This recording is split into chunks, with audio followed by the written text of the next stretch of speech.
And welcome back to the next video of economics और your tips. आज हमारी video में एक ऐसा टॉपिक पढ़ने वाले जो कि नेशनल इनकम की तरह ही हवा बना हुआ जो कि है इन्वेस्टमेंट मल्टीप्लायर। हमारा टॉपिक क्या है? Investment multiplier. जो हमने अब तक चैप्टर पढ़ा, हमने इस वाली यूनिट का एग्रीगेट डिमांड पढ़ लिया, एग्रीगेट सप्लाई पढ़ लिया, उसके कॉन्सेप्ट पढ़ लिए। उसके बाद एक इकोनॉमी को इक्विलिब्रियम कहां मिलता है वो कंडीशन भी पढ़ ली। ठीक है, आज हम इसी चैप्टर का लास्ट टॉपिक पढ़ने जा रहे हैं जो कि है इन्वेस्टमेंट मल्टीप्लायर। अब ये टॉपिक बहुत प्रैक्टिकल है, बिल्कुल प्रैक्टिकल चीज है, तो इस टॉपिक को बहुत आराम से देखेंगे। So guys let's start video number 66। देख, इन्वेस्टमेंट मल्टीप्लायर का मतलब क्या होता है पहले वो समझेंगे। It is believe that an initial increment in investment, ये माना जाता है कि अगर मेरी इन्वेस्टमेंट में थोड़ा सा बढ़ा तो it leads to greater increase in income. इसका मतलब मेरी इनकम बहुत ज्यादा बढ़ गई। कंफ्यूज हो गए? देखो, multiplier express the relationship between increase in investment due to increase in income. अब ये तो हो गई इसकी बात। अब मेरी बात सुनो, व्हाट इज इन्वेस्टमेंट मल्टीप्लायर? कि मेरी इनकम बढ़ने से इन्वेस्टमेंट भी बढ़ता है। पहली चीज तो ये कि अगर मेरी इनकम बढ़ी तो इन्वेस्टमेंट भी बढ़ता है। फॉर एग्जांपल लेके चलते, देखो मेरी इनकम है 1 लाख रुपए, ये मेरी इनकम है। इसमें से मैं 10,000 रुपए कहीं लगाता हूं, क्या करता हूं? इन्वेस्ट करता हूं। यहां तक कोई प्रॉब्लम? अब देखो, अब मेरी इनकम बढ़ गई। हम मान लेते हैं कि हमारी इनकम बढ़ गई। 1 लाख से कितनी हो गई? 2 लाख। 1 लाख से कितनी हो गई? 2 लाख। तो मेरा इन्वेस्टमेंट मैं 10,000 से थोड़ा सा बढ़ा दूंगा। फॉर एग्जांपल मान लेते हैं मैंने अपना इन्वेस्टमेंट कितना कर दिया? 20,000। ये प्रैक्टिकल चीज है, बिल्कुल कोई थ्योरेटिकल नहीं है। 1 लाख रुपए का हमारा तो 10,000 रुपए का ही इन्वेस्ट कर रहा था। अब मैं 2 लाख रुपए कर रहा हूं तो मैं कम से कम कितने? 20,000 रुपए का इन्वेस्ट करूं। अब आता है कि मल्टीप्लायर क्या है। समझना इस चीज को बहुत ध्यान से, बहुत बिल्कुल बहुत चीज है। इनकम में कितना चेंज आया? कितना चेंज आया इनकम में? इन दोनों में 1 लाख रुपए का कितना चेंज आया? 1 लाख रुपए का। और मेरे इन्वेस्टमेंट में कितना चेंज आया? 10,000 रुपए। कितना चेंज आ गया? 10,000 रुपए। इनकम में कितना आया? 1 लाख का। इन्वेस्टमेंट में कितना आया? 10,000 का। आया यहां पे वापस। It is believe that initial increment in investment में कितना चेंज आया? थोड़ा सा, 10,000, जिसकी वजह से leads to a greater increase in income. Income में कितना चेंज आ गया? 1 लाख रुपए। So what is multiplier? It expresses the relationship between increase in investment due to increase in income. Income की वजह से, 1 लाख के इंक्रीज की वजह से मेरे इन्वेस्टमेंट में कितना फर्क पड़ा। अब देखो फॉर्मूला क्या होता है मल्टीप्लायर, यानी कि के change in income upon change in investment. Change in income upon change in investment. Income को हम वाई से डिनोट करते हैं तो चेंज को किससे? डेल वाई और डे लाइन। देखिए इस एग्जांपल के हिसाब से इनकम में कितना चेंज आया? 1 लाख रुपए का। और इन्वेस्टमेंट में कितना चेंज आया? 10,000। डिवाइड करा, आंसर कितना आया मेरा? 10 टाइम्स। 10 टाइम्स का मतलब 10 गुना। 10 टाइम्स का मतलब 10 गुना। कि अगर मेरी इनकम जितनी भी बढ़ रही है वो क्या है? 10 टाइम्स है इन्वेस्टमेंट के। इसका मतलब कि अगर इन्वेस्टमेंट 10,000 बढ़ रही है तो इसका इनकम 10 गुना बढ़ी होगी। इनकम कितनी बढ़ी होगी? 10 गुना, 10 टाइम्स। अगर मैं बोलूं ये 10 टाइम्स लेके कि मेरे इन्वेस्टमेंट में मैंने 5,000 रुपए और जोड़ दिए तो मेरी इनकम में कितने जुड़ गए होंगे? 50,000। समझ में आया इन्वेस्टमेंट क्या है? क्या है इन्वेस्टमेंट मल्टीप्लायर? कि इनकम की वजह से इन्वेस्टमेंट में कितना चेंज है। So what is investment multiplier? A formula which express the relation between change in income and change in investment. Formula change in income divided by change in investment. इसका जो answer आता है वो times में आता है। Times का मतलब कितना बढ़ा। अब देखो ध्यान से समझना इस चीज को, बहुत ही मस्त चीज है। यहां के हिसाब से मेरी इनकम और मेरा इन्वेस्टमेंट किस रेशियो में चल रहा है? 10:1। 10:1 का मतलब कि अगर इन्वेस्टमेंट 1 रुपए बढ़ा तो मतलब मेरी इनकम 10 रुपए बढ़ गई।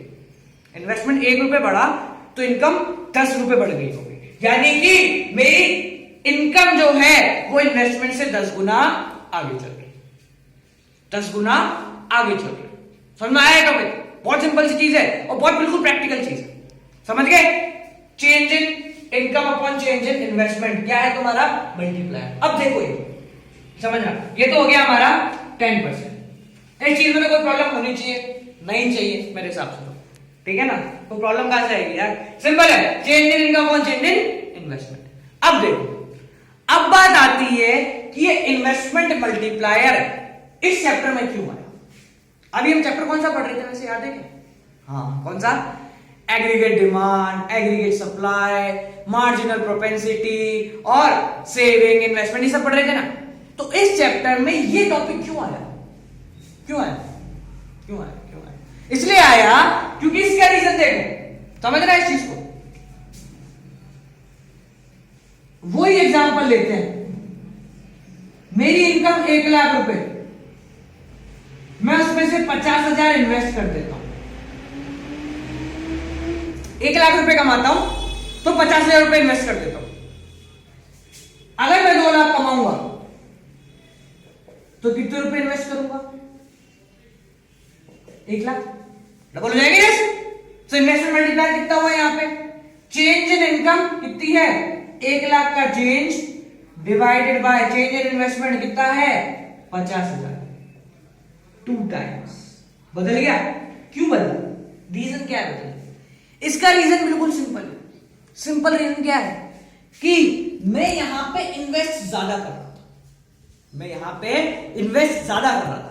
अगर मैं इन्वेस्ट ज्यादा करूंगा, मैं आदत है मेरी कि पैसे आए तो कहीं ना कहीं लगा दूं, तो सीधी सी बात है इनकम में थोड़ा सा भी चेंज आया तो इन्वेस्टमेंट में भी चेंज आएगा। अब बात करते हैं कि ये इस चैप्टर में क्यों आया। समझे इसको? ध्यान से समझना इस चीज को। हमने पढ़ा है कि एग्रीगेट डिमांड या फिर इनकम क्या होती है? Income equals to consumption plus saving. ये होती है हमारी इनकम। What is income? Consumption plus saving. अभी हमने थोड़ी देर पहले इस वीडियो में नहीं, पिछली वीडियो में देखा था सेविंग एंड इन्वेस्टमेंट अप्रोच कि एक इकोनॉमी को इक्विलिब्रियम कब मिलता है? When saving equals to investment हो जाती है, तब इकोनॉमी को क्या मिल जाता है? इक्विलिब्रियम मिल जाता है। तो हम ये मान के चलते हैं कि हमारी इकोनॉमी इक्विलिब्रियम में है। इक्विलिब्रियम का मतलब सेविंग और इन्वेस्टमेंट क्या है? बराबर। तो हम ऐसे लिख सकते हैं y equals to C plus I. ठीक है? अब समझना इस चीज को, बहुत अच्छी चीज है, पहले समझो इसको। आगे देखें, y equals to C plus I. अब ऐसे लिख देता हूं, change in income equals to change in consumption plus change in investment. कोई प्रॉब्लम थोड़ी है? तीनों में डेल लगा दिया, यानी कि जितनी भी इनकम में चेंज हुआ हो या तो कंज्यूम होगा या फिर इन्वेस्ट होगा। अब समझना है इस चीज को। इस पूरी इक्वेशन को मैं डिवाइड करता हूं किससे? डेल वाई से। पूरी इक्वेशन को किससे डिवाइड कर दिया? डेल वाई से। तो इसका मतलब y by y 1, c upon y change in consumption upon change in income MPC। I upon y कुछ नहीं होता पर y अपॉन आई होता है। y अपॉन आई क्या होता है? मल्टीप्लायर। तो 1 अपॉन k। 1 अपॉन k क्यों लिखा मैंने? क्योंकि ये y अपॉन आई नहीं है, i अपॉन y। तो जब इस इक्वेशन को सॉल्व करूंगा तो ऐसे लिख सकता हूं 1 अपॉन k इक्वल्स टू, ये इधर जाएगा 1 माइनस MPC, यानी कि what is k? 1 upon 1 minus MPC। ये मेरा काम, इसलिए यहां पे आया कि मल्टीप्लायर को मैं MPC के साथ लिख सकता हूं। और 1 माइनस MPC क्या होता है? MPS। 1 माइनस MPC क्या होता है? MPS।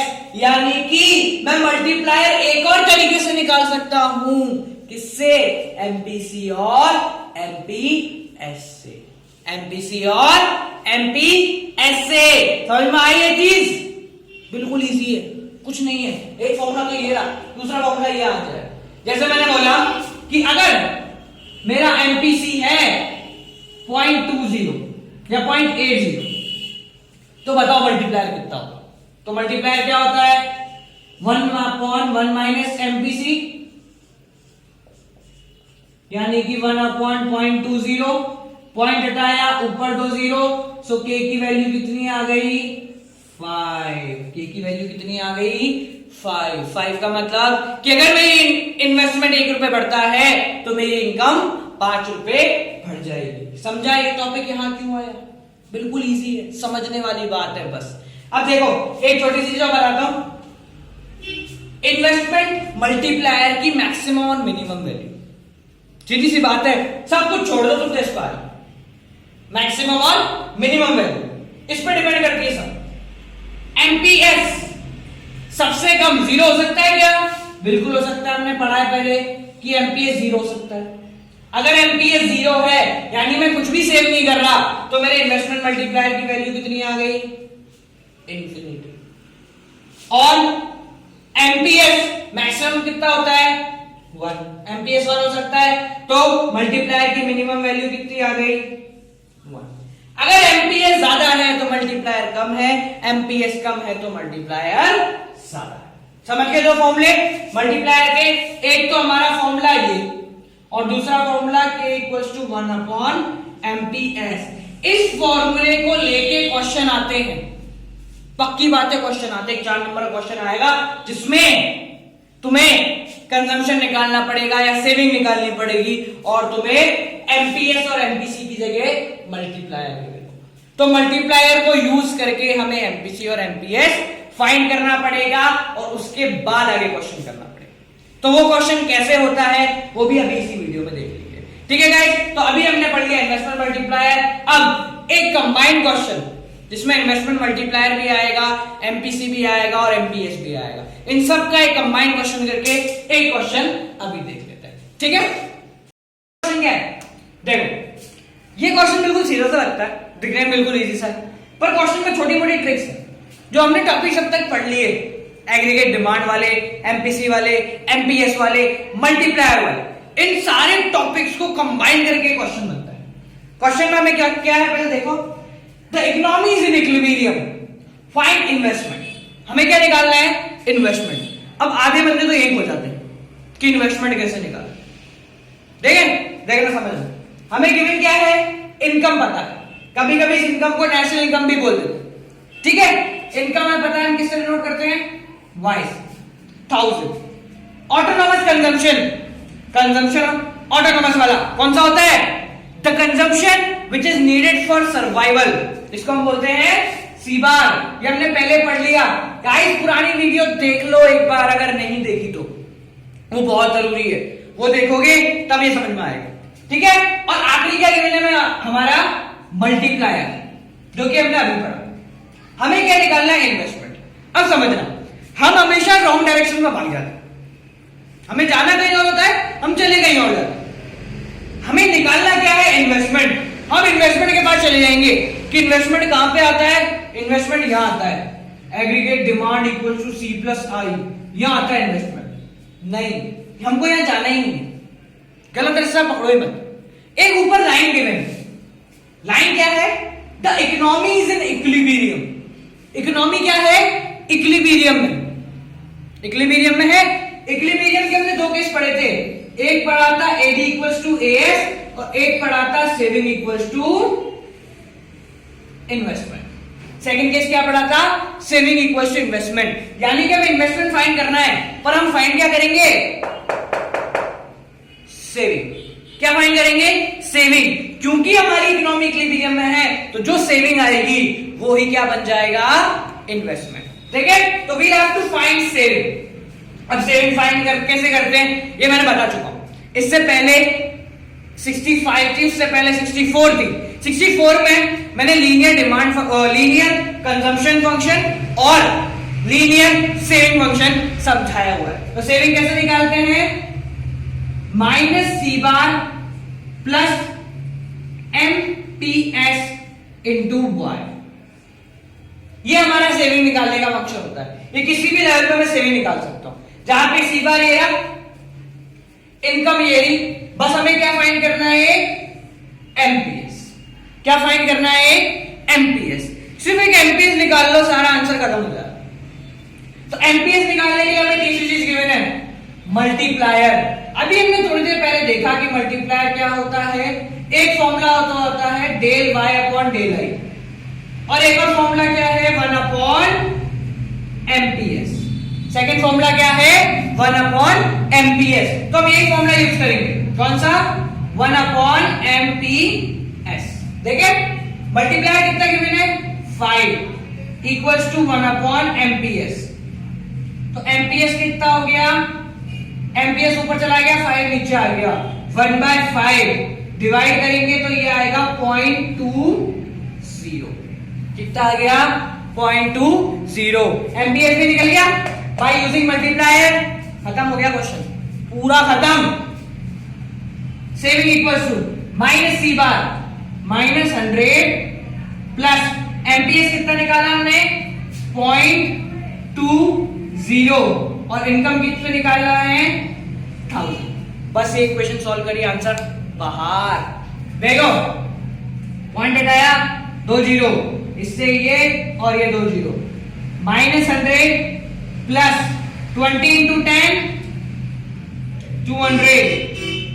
कितना आ गया? 200 माइनस 100 100।